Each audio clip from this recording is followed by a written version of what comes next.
been a pretty tough last week, it must be said, not just in our aviation industry, but also in the world. So the 2025 edition of the Paris Airshow comes at, I'd probably say, a bit of an unfortunate time. And the reality of the situation is that you feel this will be a much more heavily weighted show on Airbus.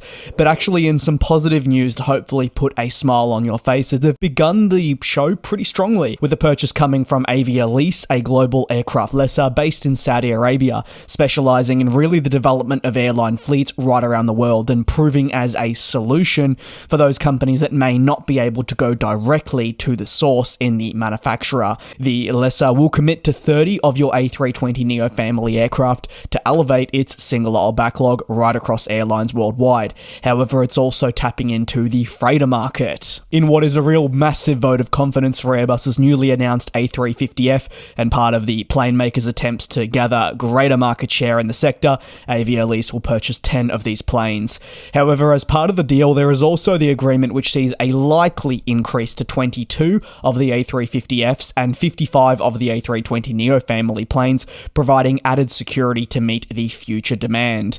Airbus says they're delighted to have this lessor as their latest customer and does not doubt that the A350F and the A320neo family, which are leaders in their class, will be hugely beneficial to the airlines that will go on to fly these planes. As for who those are, well, that remains unknown at this point, and no doubt in the years moving forward, we'll have greater clarity in terms of the placement.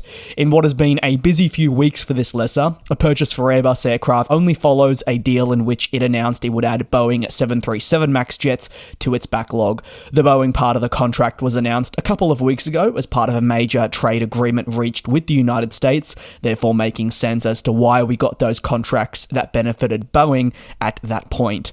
The biggest winner from the deal, at least the one that I'm certainly wanting to focus in more on, is for your upcoming A350F, a newly dedicated freighter that is part of an extension of the A350 program. For Airbus, certainly you'd say they feel they've been in the shadows for Boeing for too long. We know the American plane maker has not only been able to get a massive control of this market, but has been able to sustain that market share with all of its major programs. Now with the A350F set to debut, this is Airbus's attempts to try and change the dialogue surrounding this sector, and expects the plane to not only rival the 777F, but also prove to be an answer for the upcoming 777-8F as well.